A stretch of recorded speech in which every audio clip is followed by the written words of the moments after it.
Hello and welcome, everybody. My name is Kelly Sorensen. I'm the executive director at Ventana Wildlife Society. Obviously, you're here at the Condor Chat, and we're so glad to see you. One thing I want to point out, by the way, some of you use the chat feature. Maybe not all of you are aware of that, but there's a lot of fun stuff going on in there. People chiming in from all over the place, even Tammy, who's at a water polo game. So, welcome. It's really exciting to do these. They're typically held on the last Thursday of the month. And now we're 6 years running. We started this in 2020. Many of you recall during COVID when we first started doing this. For nearly 30 years, Ventana Wildlife Society has been releasing condors to the wild, and it's hard to even believe that number. We personally have been putting in that time. Joe and I were here for the very first release way back in 1997, and Mike and Darren's been with the team for a really long time also, and we've been at this for a really long time. The Condor crew has the pleasure and the responsibility of working directly with condors out in the field, and that's really what these chats are all about: is to open up an opportunity for supporters and those interested in condor recovery to hear directly from those in the trenches trying to save the species. So some of you are watching this on YouTube. This is a live broadcast on Zoom and then also being pushed out to YouTube.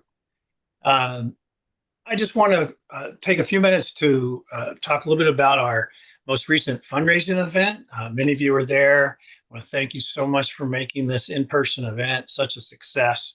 This was the first in-person event we did since before COVID. It was very, very successful. It was a combination of in-person, as you see here. This was at in Carmel Valley at Hidden Valley Music Seminars, one of our sponsors and host of the site. And then we also had an online auction, and many people from all over the country took place in that. And what we did was we said we were going to randomly draw from everyone who participated in the event, either in person or in the online auction. And then we would randomly draw to select a person and their guest to join me to go up to the Condor Sanctuary and have that experience in Big Sur. And want to just call out a big thanks to Susan Hiltz, who won the paid, the highest bid on the auction to do the same opportunity. But when we randomly drew for someone to also have the same experience at no cost, we first selected a gentleman from New York who was very gracious and passed it up. And then I reached out to the second random draw, which was Kitty Trejo. So I'm really looking forward to taking both Kitty and Susan up to the Condor Sanctuary on two separate trips, of course. And I want to highlight the rest of our sponsors. I already mentioned the host, Hidden Valley Music Seminars. Post Ranch Inn made a very generous contribution. Blade and Talon Wine provided the wine at the event. Alvarado Street Brewery made a beer special for the condor recovery effort and this event. Creative Art Services donated commissioned art, which was a big reason why the online auction was a success. And then our board member, Marianne Leffel, also sponsored the event. So just want to give a big thanks to all of our sponsors, and hopefully we'll do another in-person event. Again, we don't have any plans at this point, but it was so important this year. Just really, really important. I want to thank everybody. Most of you know we're going through a lot of change in funding with federal and state funding kind of coming and going and up and down. So really, really important that we had this event. And I'm proud to say that thanks to all of you, it looks like the net is going to be six figures, a little over $100,000. So that's huge, big help to the condor recovery effort here in Central California, where we're focused and working closely with partners. And that's probably a good place to turn it over to Joe Burnett and the Condor crew. So thank you and welcome. Thanks, Kelly. Yeah, that was a great event.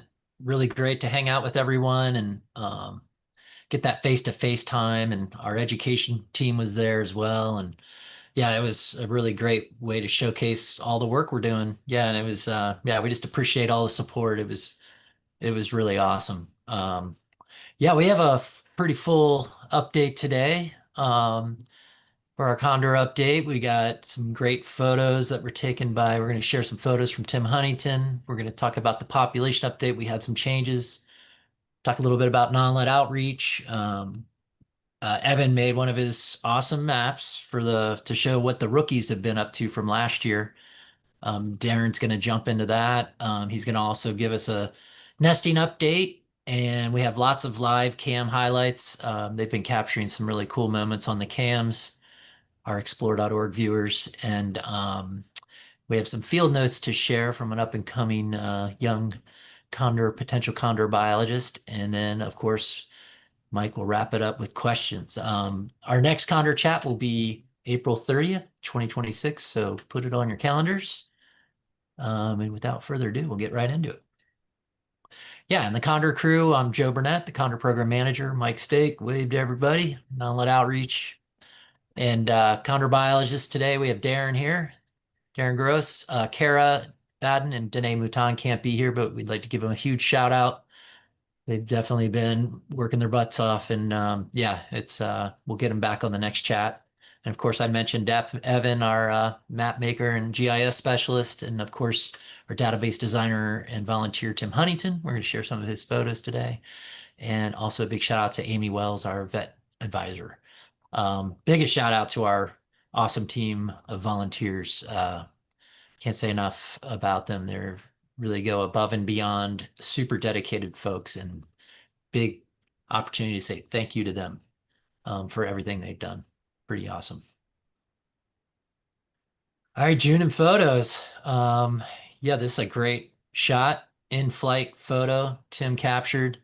Um, I like these shots because we talk about the transmitters we put on birds to track their whereabouts, which is a really great way to know how they're doing. This is how we find nest.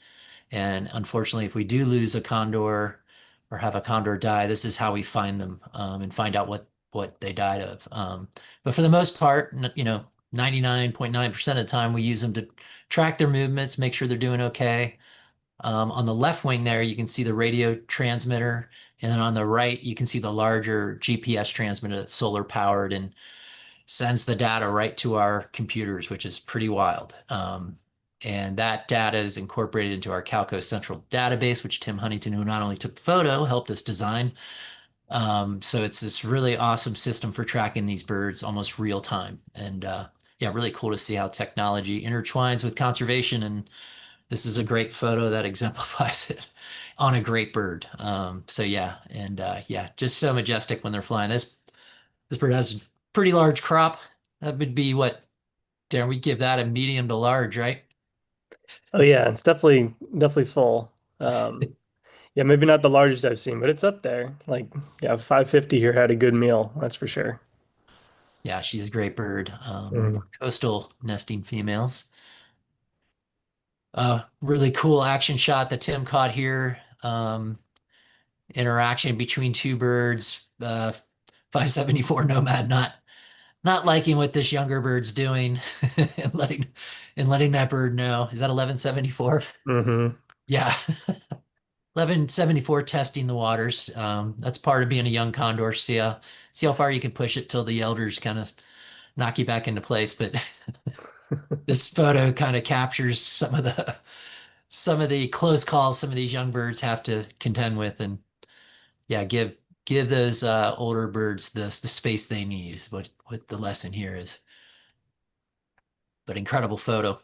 Yeah. Great photo here.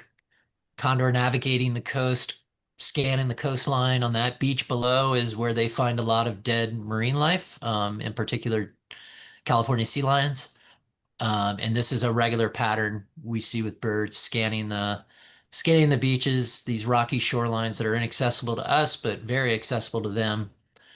So it really makes it perfect for feeding grounds for the condors. If they do find something, it's a pretty remote private zone, even though it is 600, just 600 feet above there. You got Highway 1 with a million tourists, but it's amazing how many hidden little nooks and crannies there are on the Big Sur coast. And I think that's what makes Big Sur so great for condors, providing these natural food sources for the birds.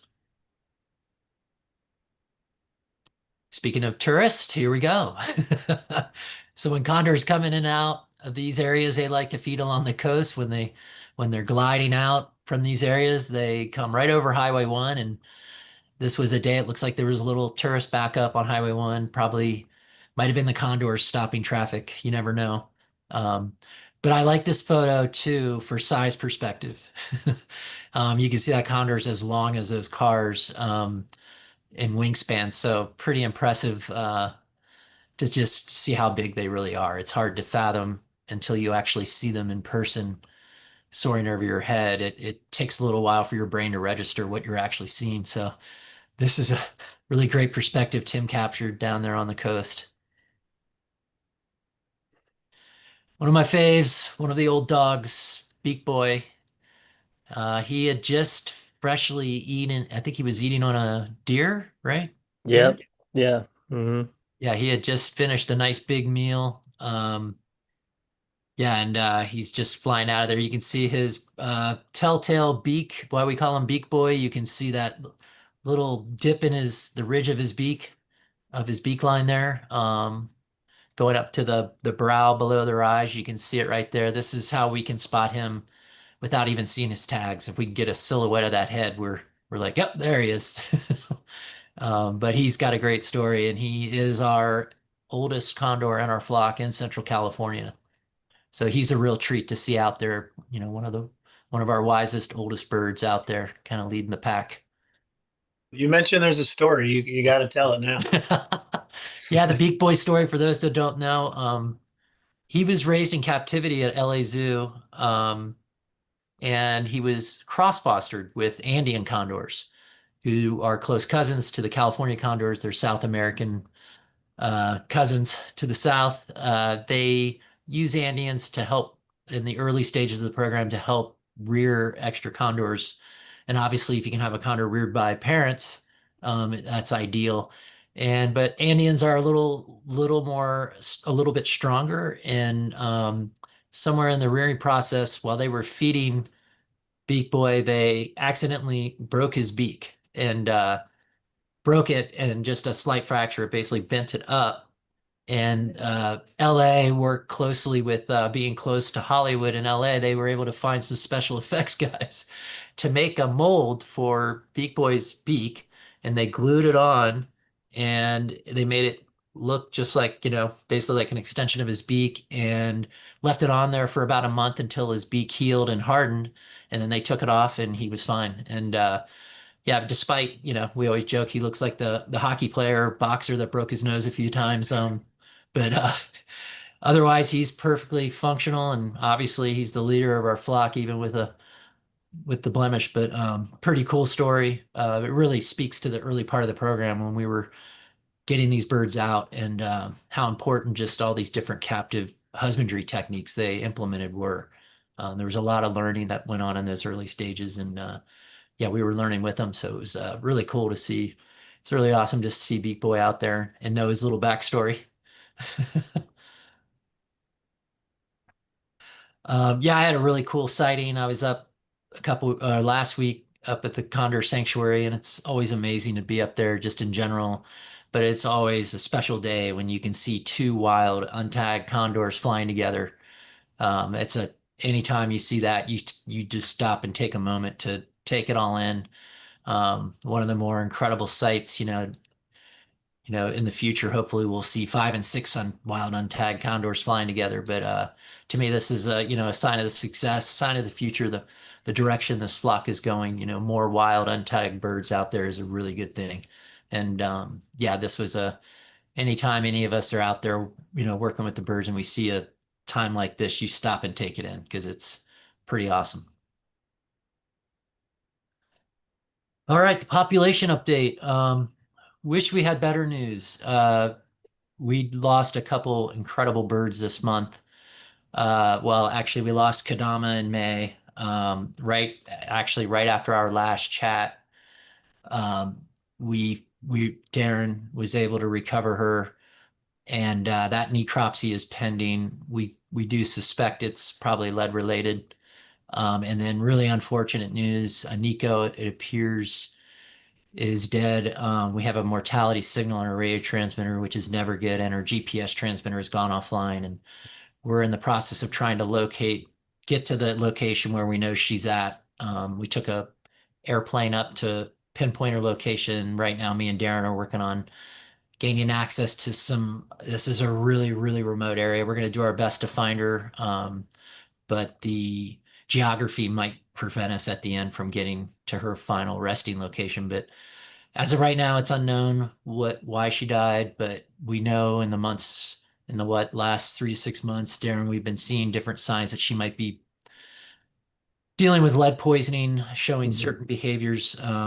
And then we know their nest had failed, and there were just a lot of different signals something was going on. And we were actually worried about her mate too, 840 Tyrion. He's not out of the clear yet either, but yeah, really unfortunate. Obviously, Iniko goes way back with folks. We're gonna do a little thing to honor both these birds. Yeah, and then that gets us up to 7 deaths so far in 2026. We have 3 missing birds.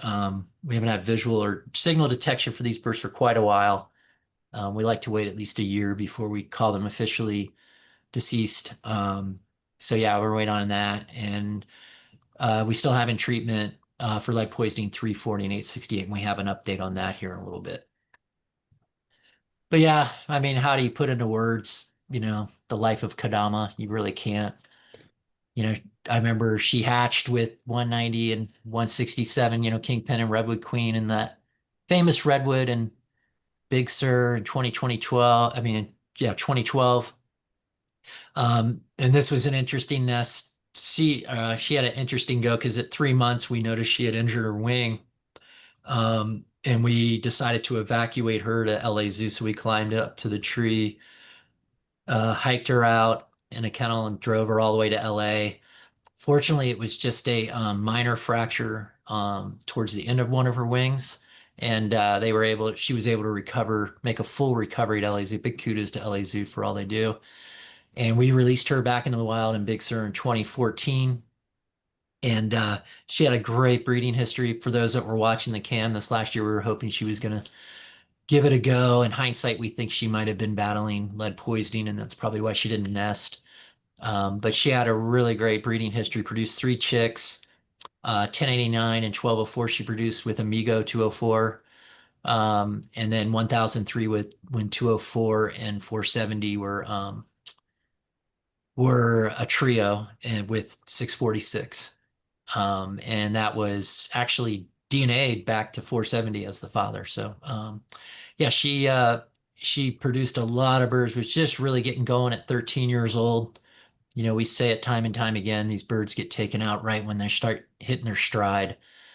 So it's always a blow to us, to all of our supporters, anytime we lose these great birds. I mean, you want to add anything, Darren?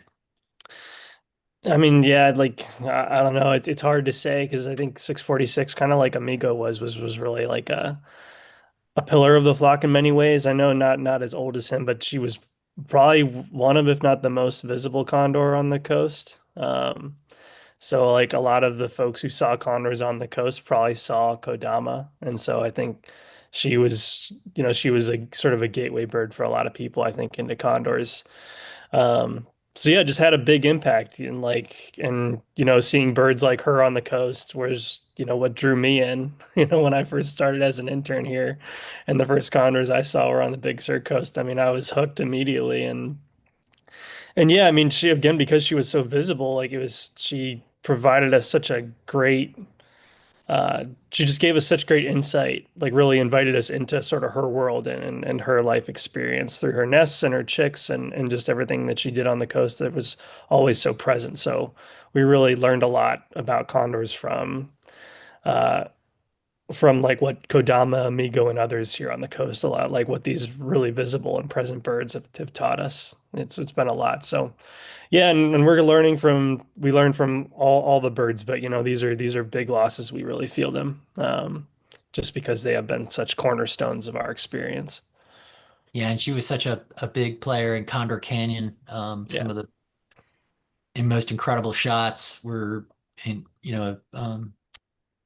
Kodama with Jade, that was pretty incredible. So that also makes it sting a little more, but if folks haven't watched Condor Canyon, you want to really see her in her glory.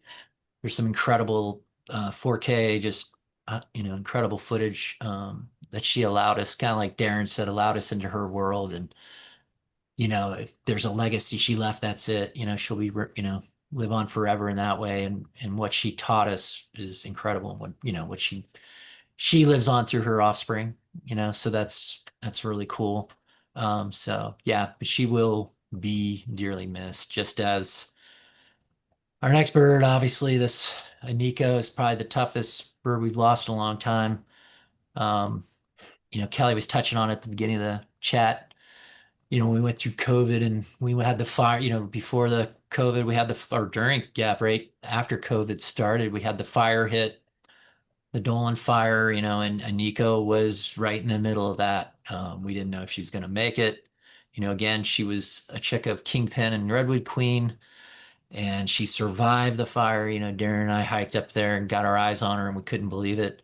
And then she had the big 729 Ninja came in and really took it to another level, and we ended up having to evacuate her because of that. We thought her leg was more severely injured than it was, and we just had to play it on the safe side. And luckily, it was just a bone bruise, and she recovered at LA Zoo. And we were able to re-release her down in San Simeon, which was really cool in 2021. And you follow all these birds through. She was pretty common on the cam, so all the cam watchers were really following Iniko's life. And then we were all excited this last year when she paired with 840 Tyrion. I mean, that was coming of age, we just couldn't believe it. And then they attempted to nest this year, and we're pretty sure that nest attempt failed, likely due to whatever, likely related to lead. We don't know for sure, but it definitely, when they're sick with lead, it's hard to put that much energy into a nest. So it really affects birds on many levels. Not only, we always talk about the mortality, but the impacts on reproduction are definitely significant. Yeah, and so we're still looking for, but yeah, I don't want to take up all the Iniko time there. You can speak to her. You guys can all speak to her too, what she meant to you. Yeah, I mean, like she kind of, I don't know, she just became kind of a symbol for the flock in a lot of ways, especially during COVID. Like that was such a tumultuous time, just all in every asset of or every facet of everyone's life. And so like, Iniko and the Condor story, like with the and like at that time with the Dolan fire and everything, it was just, something that kind of like um I don't know if distraction is the right word, right? But it just gave us kind of something to latch onto in that moment. That was like something we could follow, and despite the drama of like 729 coming in, her falling out of the nest, but everything ultimately being okay. There was like a lot of hope there with her, and I think at that time, we kind of all needed a Nico in a way, For sure. um, Well to said. yeah, to hang on to. And so yeah, getting to see your journey this far was really special, like especially like getting to release her in San Simeon and just see her really thrive among her cohort and then thrive in the wild. And yeah, gone way too soon. Because yeah, she was really just really hitting her stride, as an adult, like really just became an adult. And so yeah, it's just awful to have her go this soon, but yeah, I mean, she means a lot to us, and yeah, we're grateful for what she meant to us. Still means to us. Yeah, for sure. Yeah, I just want to mention, I don't know if everyone's noticing that in the chat, but there's just a lot of really endearing comments about, um, you know, Nico and during the condor craze, as one person described. It's so true. I mean, at that time we were all cooped up with COVID, and then the Dolan fire hit, and everyone was watching this nest, and every day something new would happen. Like, you remember that time the little hummingbird flew in, and Iniko and the chick were interacting, and yeah, and then that whole crazy time with Ninja, trying to take over the territory when Kingpin was lost. And, we were sharing all those stories along the way. And if you're new and you're just hearing all this for the first time, you're probably like, what? But there's a lot of really interesting videos that we've put out over the years on our YouTube channel to catch you up. But many of you remember Iniko, and I think you'll always remember Iniko just like we do. So. Yeah, Kelly, speaking of that, I was going to show a video that we put together last year, just to remember her by, especially like you said, for folks that don't know her story. This really captured it really well. Great. Do that real quick.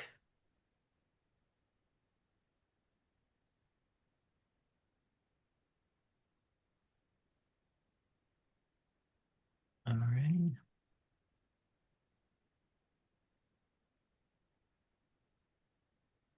Everybody see that? Yeah. All right, here we go.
There. There's the nest, that direction.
Whew, oh man, that's a tough one to watch. Yeah. Brought up a lot of memories. Mm, yeah, let's walk down memory lane, huh, Darren? Yeah, yeah. Mm, A lot of time that has gone, yeah, that has passed since all that. A lot of years and a lot's happened. yeah, she lives on through the birds for sure. Hmm. Speaking of lead treatment, status, we have good news on 340. We just got an update from Oakland Zoo. Everyone knows he went into treatment April 2nd, and he was still recovering, but now they have an estimated date for his release from the hospital, from the help, the veterinarian hospital at Oakland Zoo. Looks like mid-July.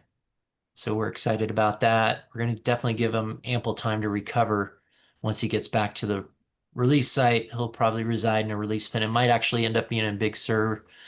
Um, we'll keep you posted on that because Pinnacles has some things they're doing some repairs on their flight pens, so he might be a celebrity guest for us to come and hang out in our pen, and we'd be honored to get him back to health and let him go. And then 868, that bird had a tough go too, been in since April 30th. They actually found lead densities in the, lead fragments in his gastrointestinal tract, and they were able to flush his crop out, and he's still recovering. Um, and we're just again so grateful to Oakland and LA Zoos. What they do, behind the scenes is just so incredible. We've had him as guests on the chats before, but yeah, we need to get him back to really tell everyone how much, it's just pretty incredible what they do to save these birds, especially 340. The effort put into 340 is pretty incredible. I mean, he's been in captivity over 3 months now just for this one exposure, and we're just lucky to have him survive at this point. So, and this isn't his first rodeo. He's been treated multiple times over the course of his life. So he's a survivor, one of the lucky ones, that has skirted the impacts of lead. So we're just really anxious to get him back out there and get him back to good health. Make sure he's in good physical condition before he goes out there. But his natural behavior will kick in. That dominance will kick in. He will naturally get right back to where he was pretty quickly. Don't you think, Darren? Yeah, I think so. I mean, there'll be a little bit of a acclimatization period getting back into the wild, but I think one of the benefits of being able to hold him in one of the release pens for a while is he'll be able to like be out there still outside and be surrounded by these other birds that are part of his flock, and so that'll help him reintegrate and hopefully make it a smooth transition back into the wild. Um, because yeah, he'll definitely, something we notice with these birds when they're out of the flock for a while, especially a bird as dominant as 340 has been, is it takes some time to build up that dominance again, build up the kind of the confidence to be as well, yeah, just to be as dominant of a member of the flock as he was. So I think, being outside in a pen where he's maybe not as subject to some of the welcoming parties that we see other birds get subject to when they get released back into the wild. I think he'll have some time to easily transition back and get to know the birds again, and so that when he's let out, it'll yeah, hopefully just be a quick process for him to get going again. Yeah, and it's amazing how he'll feed off those other birds. It seems like, because the only unfortunate part of Oakland Zoo is he's by himself. He can't see other Mm. condors, and they're so social. So this would be just that boost of being around other condors. We've just seen it in the past. It really speeds up their recovery. They want to be back in the game, so to speak. And yeah, it's pretty cool to watch just that social impact that happens almost immediately. And Mhm. but yeah, we're gonna give him good amount of time to make sure he's good to go. Yeah, and I think this this is something that always comes to the forefront, how are we tackling this lead issue, and I'm just really proud of the work we're doing. We're tackling this issue head on, we're addressing it on multiple fronts, and the free non-lead ammunition program that Mike's been running since 2012, we can't, it's the impact that's had has been incredible. and just increasing the availability of non-lead ammo at retailers. Mike's spoken about it before, but Mike, maybe talk about that. I love the 17 on 17. It's a pretty cool program. And then, Kelly's been mentioning our building a broader non-lead coalition in California. And of course, what we just spoke about, treating and caring for the lead poison condors with the help of our great partners at Oakland and Los Angeles Zoo. So we're not giving up. We're committed. We're not going to stop until we reach our goal and get this population recovered. And we mentioned it last chat, but Mike and Kelly just put out a new publication. The title's right here. Small caliber shortage might be a big problem for California hunters, ranchers, and California condor recovery. So again, that's a really important one because it elevates it. It was in a California Department of Fish and Wildlife publication, so it will be read by a lot of the folks that make the decisions around hunting in California. So it's a really great audience it targets, and we hope that will further move along towards building that coalition. So yeah, big kudos to you guys for getting that one out. Yeah, Joe, Hey, Bill. Um, go ahead, Mike. we've got a number of questions related to lead, which I can save until later. But there is a Go for question it. in the chat about more details on the 17 HMR on the 17th. 17s on the 17th, we call it, and it's really just a program to drive shooters and hunters into the stores. And so we're giving away a lot of free non-lead ammunition, but this is a way to get the stores working for us. And so what we do is we actually purchase ammunition from the store, in this case, 17 HMR, and then we leave it at the store. And then on a particular event day, we make that ammunition, the store makes that ammunition available to their customers at a reduced cost or even free. And so the 17s on the 17th, that's actually, you buy one box of ammo and you get 2 boxes of free non-lead 17. And so for those people that we can't reach, we're hoping that they will reach their local stores, and programs like this help connect the stores with their customers and tip the scales to non-lead a little bit more.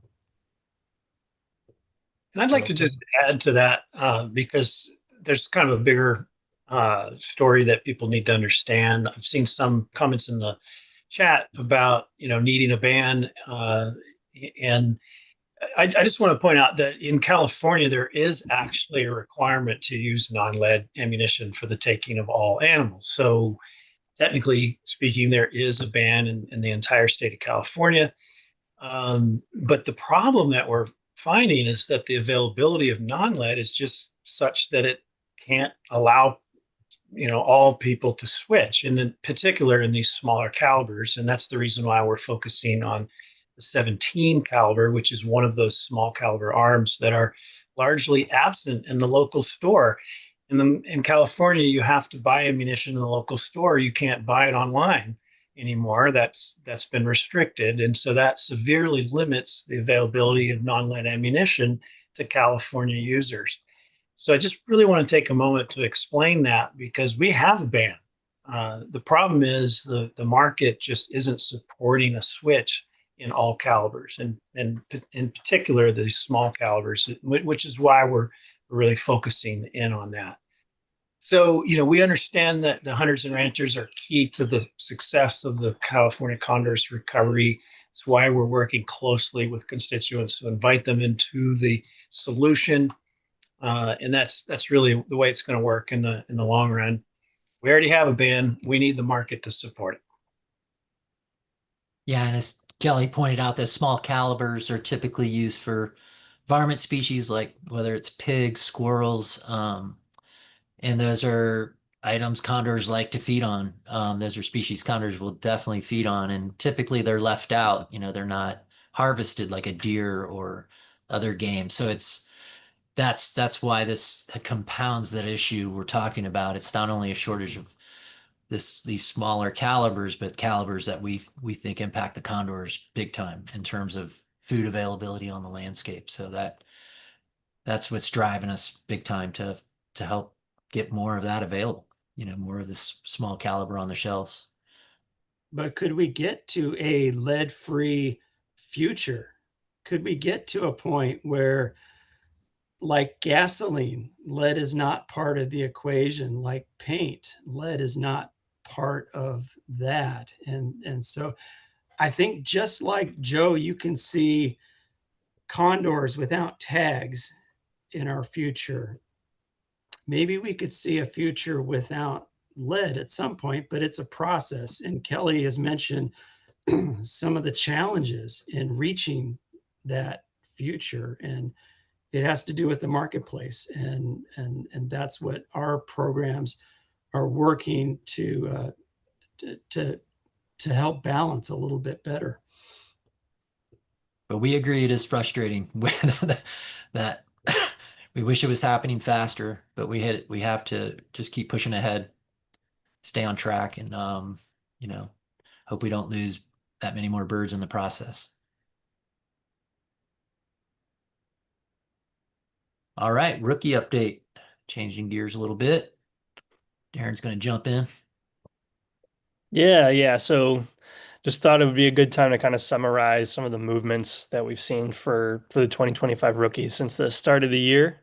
And so yeah, Evan put together these little maps for each one of our rookies, kind of showing where they've been since the start of 2026, how much area they've covered. Like, so he notes the area in square miles that each bird is covered in each of these little maps, and the maps themselves show sort of the area of the Central California flock range, like the sort of the area that the whole flock is covering.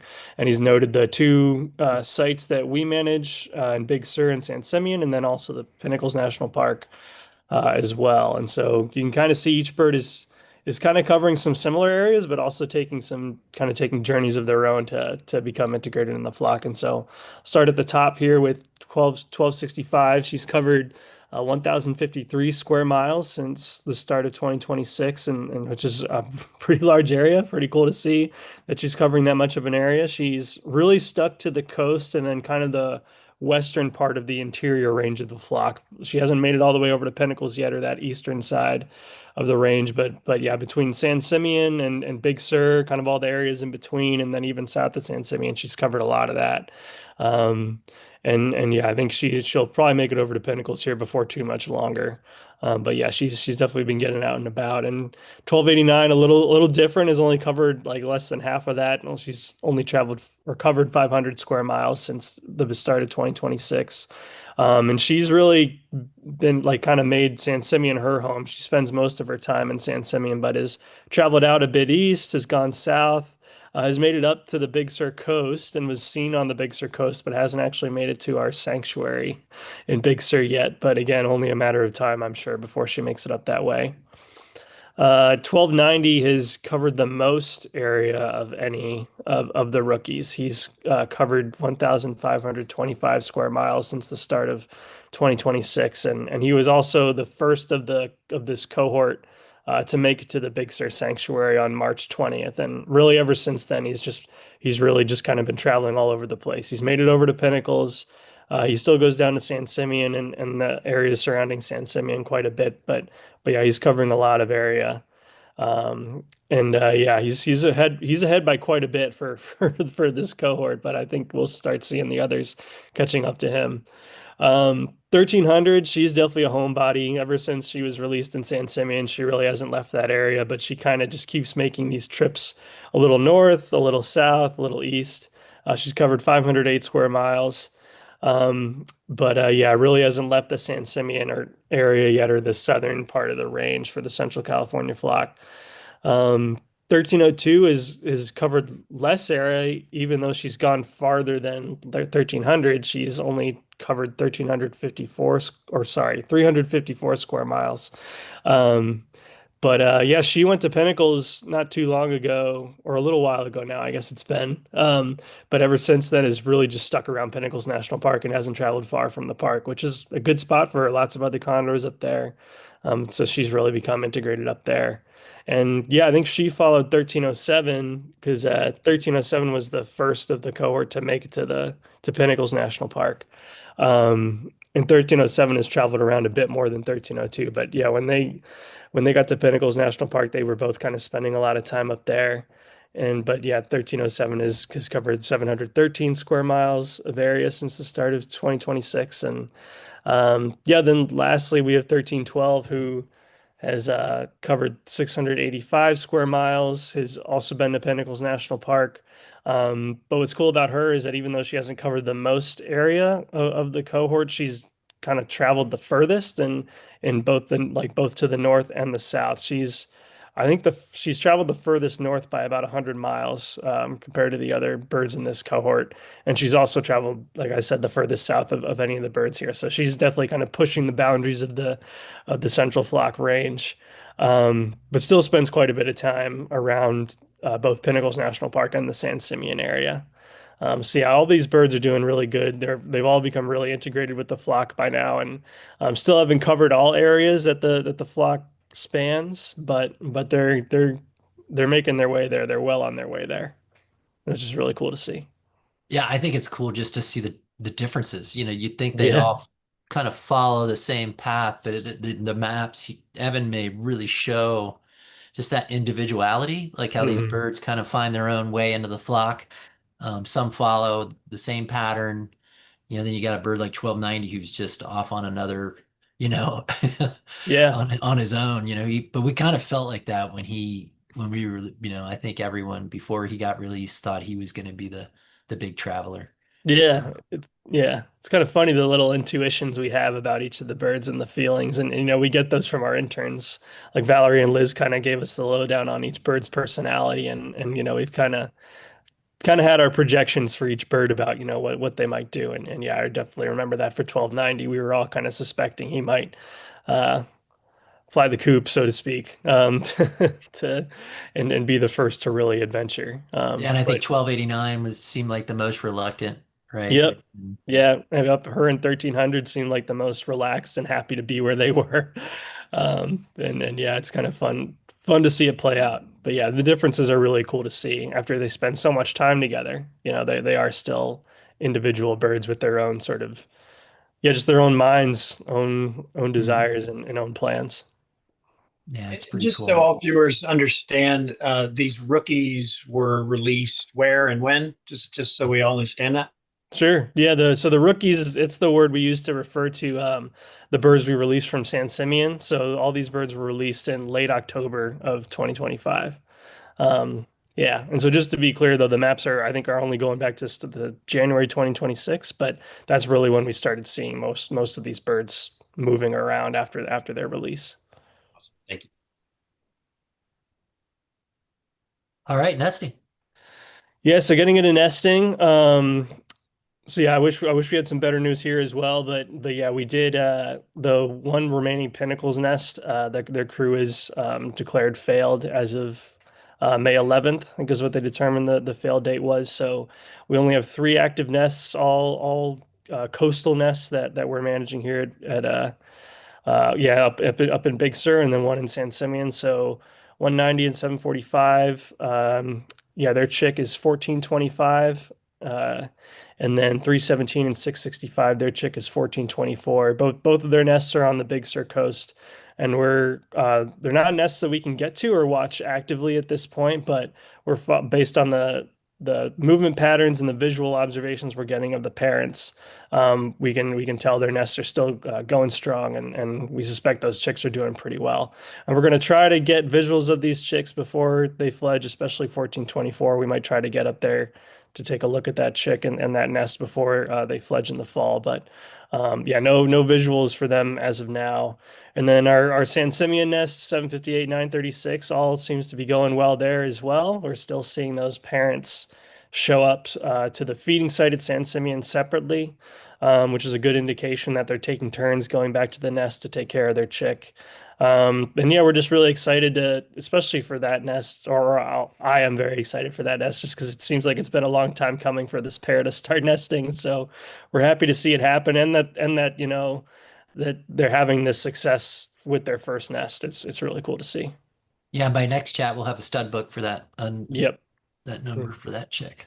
Hmm. So Yeah. cool. Thanks, Darren. All right, we got some cam highlights here.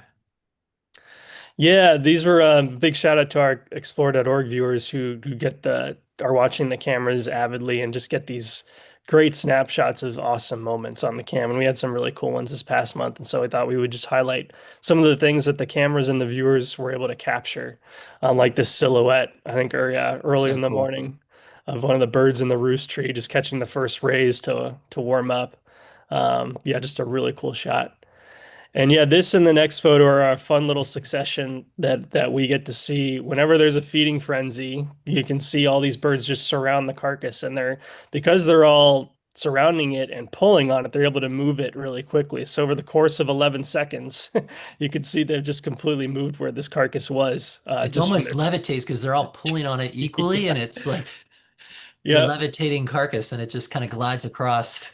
It's really cool to see them frenzy like this. And when they do frenzy like this, though, it's amazing. I mean, this is a calf carcass that was maybe like 80 pounds. And when they frenzy Yeah. like this, they finish it off in like a day, few hours even sometimes. So they can really yeah, they eat their fill, which we love to see. But it's amazing how quickly they do it. And yeah, we had some great visuals of some visitors of birds who are typically residents at Pinnacles. So yeah, just had some really good views of these birds visiting the Big Sur site this past month. So starting with 726 Little Stinker, who was released in San Simeon, I think in 2016. But yeah, she's a Pinnacles resident, has yeah, nested over there before. So yeah, really cool to see her visit. And yeah, same thing with 747 Boeing. Another bird who's typically over closer to Pinnacles or on the eastern side of the Central California range, but yeah, made her way over to Big Sur. I think she had just been trapped by Pinnacles and was given a new transmitter, so I think she was looking to to get out of there after being released. So yeah, really cool to see her in Big Sur because we don't get to see her over here that often. I love the raptor in the background. I think that's a red tail. Yeah, yeah, red tail soaring in the back. Yeah, we have a lot of cool like bird of prey life up there. Um, and yeah, 88 Cedric, I can't even remember the last time I I saw him in know. Big Sur. He's never over here, so it was yeah really cool to see him visit. And yeah, he's another regular nester over at Pinnacles now. Yeah, 913 Marie Antoinette, and 1078 we see in Big Sur pretty regularly, but yeah, cool to see 913 over here. I think she's been hanging around Big Sur quite a bit this past month, but again, it's rare for her to do that. We don't typically see her over here, so it's cool that we can see her this way and that our viewers, our Explore.org viewers, were able to capture these moments. Yep, 931 Lady Lisa, another bird who nests over at Pinnacles now and who was released from our San Simeon site in 2019, I think it was. Um, and yeah, again, I don't remember the last time 931 was over here. So yeah, really cool to see her visit. Yeah, 943. It's great to see him. He was recently at the zoo for treatment for lead poisoning, and so yeah, just nice to see him back in the flock and really integrating. And yeah, now coming back to Big Sur. I think this might have been his first time back in Big Sur since he was released after treatment. So yeah, just nice to see him here. I think this is with 931 again. Yeah, just good to see him back out in the wild. Bucky. And Bucky, yeah, Bucky isn't not a visitor from Pinnacles necessarily, but yeah, Bucky's a bird we like to follow. He's his own bird.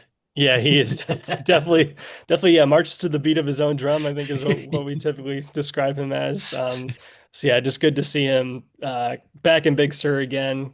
Yeah, he's done. We've seen him integrate more with the flock, especially over the past year. But yeah, he definitely does his own thing, and yeah, just great to see him back here with other birds. And Puff, I know a lot of folks are familiar with Puff, but this shot and the next one really capture why we call him Puff because I mean, it's crazy. Yeah, he is the largest air sacs of a condor I've ever seen. He and he keeps them inflated pretty much 24/7. So it's when when you get a view like this, it's pretty great. Yeah, you just see yeah, the neck, the face, his crop. Like I don't know if that's a full crop or if he's inflating his air sac there because yeah, he is always inflated. Yeah, and I mean, he puts those cheek air sacs out. I don't even know how to describe it. And then the neck, I mean, it's just beyond. hmm He's born hmm with a gift. Yeah, definitely a gift. Uh, yeah, and then this next sequence we've had, as Joe said earlier, we've had two untagged well, yeah, two untagged birds we believe are 2025 fledglings up at the site recently. And so one of our explore.org viewers, Jess828, caught this like fun sequence of the two untags interacting with each other. They're getting to know each other a bit, but there's looks like there's some dominance playing out here. So yeah, the lower bird was wanted to be where the other untag was. So yep, climbed up the perch and pushed them off. So after a little bit of tussling. Which, yeah, I mean, this is just what we see all the time with these birds. Is like they're kind of navigating the dominance hierarchy, establishing themselves, integrating with the flock in this way, and it's cool to see these two fledglings from last year who are kind of both on the same level, like interacting and forming these bonds with each other as they learn to interact with and form bonds with other birds in the flock. So yeah, just a fun little moment that just 828 was able to capture between these two. Yeah, and then just to end, we have a fledgling condor biologist down in Big Sur who sent us some notes that she took. Fiona Reedy. There's a deer carcass down in Big Sur near where she is, and so she wanted to send us some of her observations. And you can see she took a full set of field notes here with the date. Impressive. That's Yeah, the awesome. time. Yeah, the time of her observations, the weather conditions, the condors that she saw and what they were doing.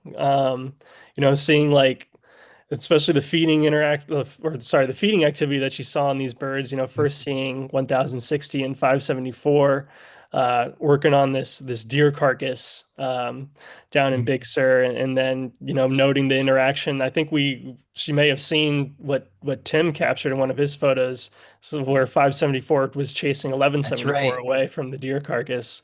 So yeah, she noted that, and then yeah, a little later that day when Beak Boy came to visit the deer carcass and get his own fill. She noted that as well. So, yeah, we have another condor biologist right down there in Big Sur who's well on their way to yeah, becoming full fledged. Yeah, we added these observations to our note to our database. So hmm thank you, Fiona. Yeah, Fiona. big thanks, Fiona. Yep, and again, if you want to support what the work we're doing, please do.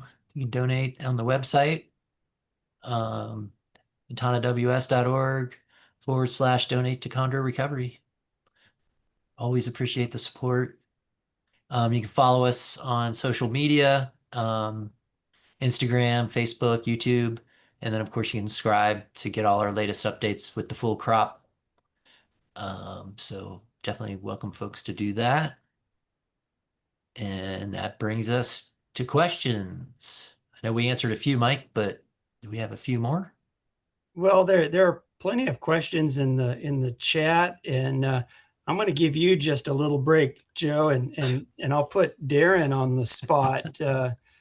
We'll start with Lynn, who wants to know if we can pinpoint where Iniko, KODAMA, where some of these birds are ingesting the lead. Do we know anything about what they're eating?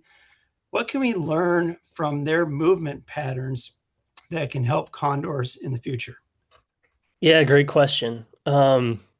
Thankfully, both Kodama and Iniko had GPS transmitters on before they died, so we have a pretty good history of where they were prior to their death, and so with lead exposures, we tend to look at the like previous month, 2 months or so. I really like we can match it up to when we first started observing symptoms of lead poisoning too, but we'll kind of look at that time, that window of time.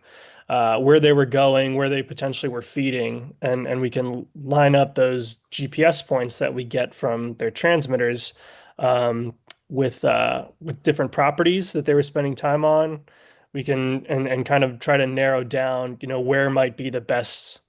Where can we put our the most of our energy for non-lead outreach to kind of pinpoint and just make sure we're getting the most of our effort for non-lead outreach to really kind of hone in on these areas where they might be being exposed to lead and where we can get more non-lead out to those areas. Yes, and so let's hope that Iniko's death will allow us to better protect condors in the future by the valuable data that she collected for us in her lifetime.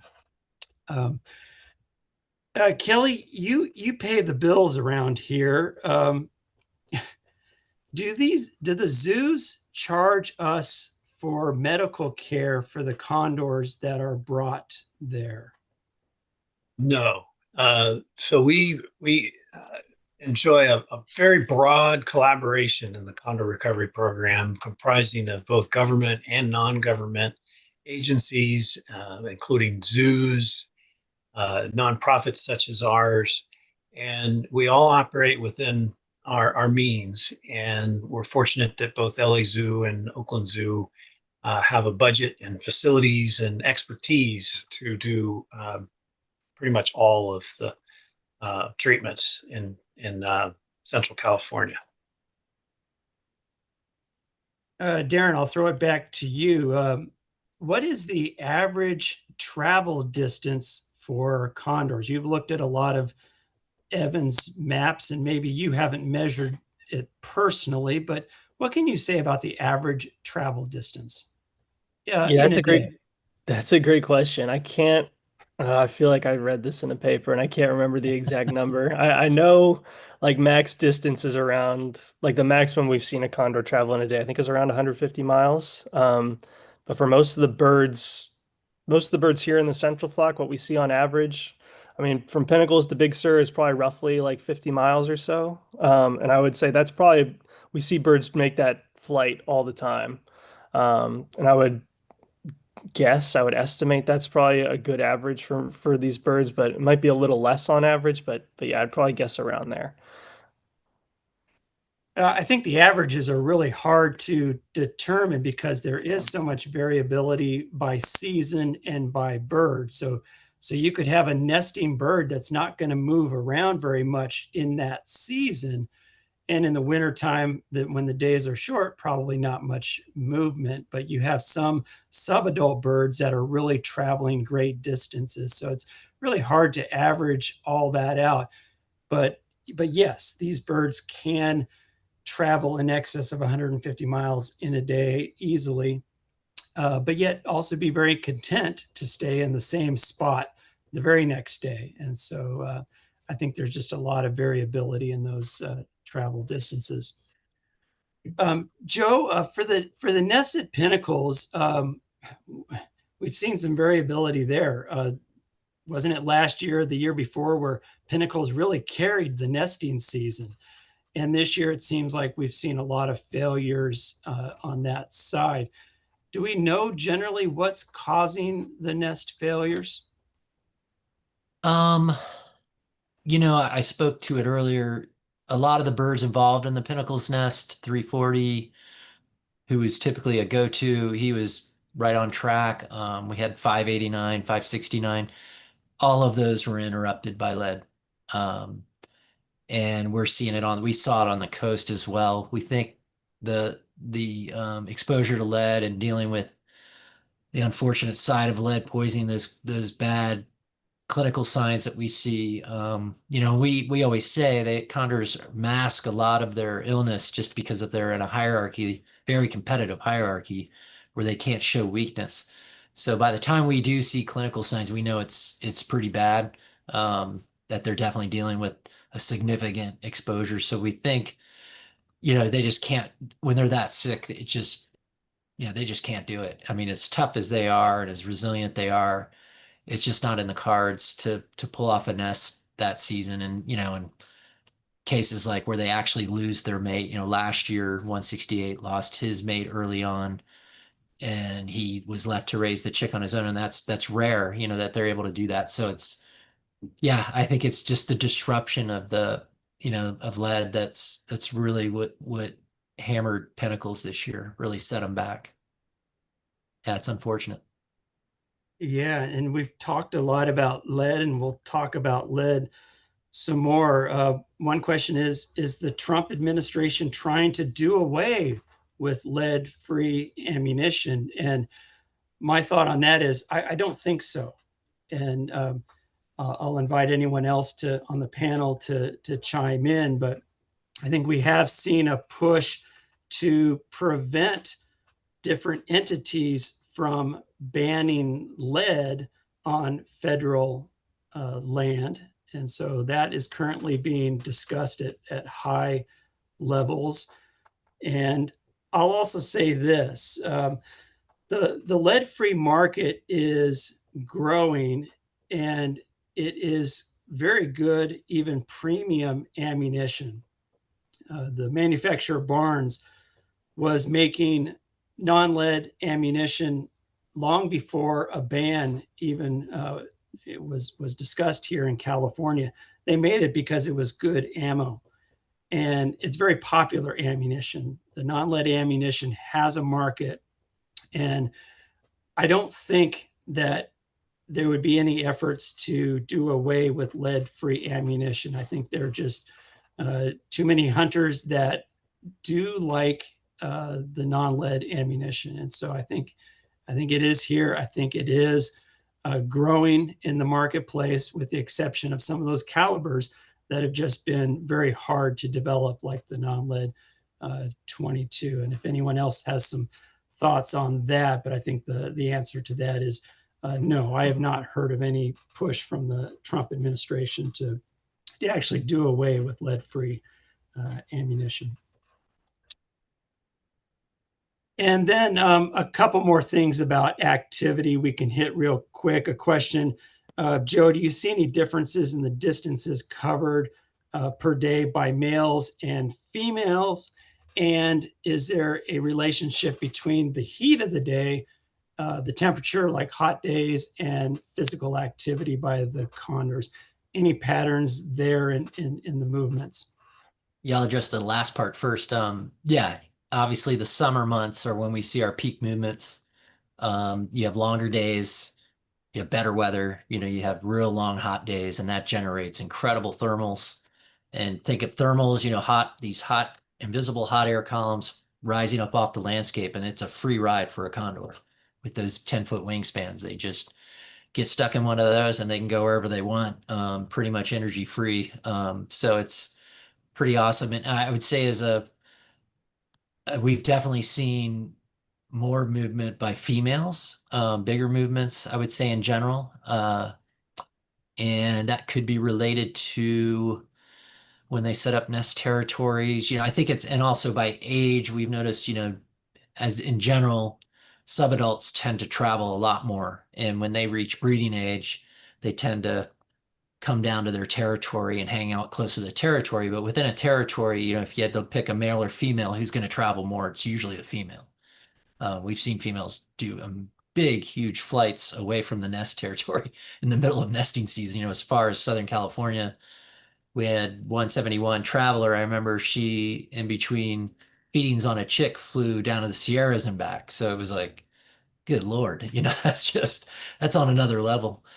So yeah, I would, just I don't know if they've had enough GPS, or that's maybe Darren, I don't think there's a big difference, but I would just say, just generally, that's what we see. Yeah, I don't think there's like a statistically significant difference, but I do think, yeah, in general, yeah, like you said, I think we typically see like females make bigger flights, especially during nesting season, than what we see males do. Thank you so much for joining us, everyone. There are more questions. I wish we could stay, but we've run out of time, and we'll have to save those for our next Condor Chat, which will be July 30th. Appreciate all of you joining us. Joe, take us home. Thank you, Mike, for fielding the questions. You're the usual. And yeah, come back next month. Yeah, we'll definitely be able to answer more questions. We'll have that new stud book for one of our nestlings, and more of the crew here to share their insights, which are all, we all have kind of a unique view into the program. So that's why we love the chat. It's a great way for us to share what we see too from our different perspectives. But thank you all for the support. And again, we're super thankful for everyone that came to the event and supported the event, whether online or in person. It was pretty awesome. Kelly, you got anything more? All right, I think we're good. Thank you, everybody, and we'll see you next month.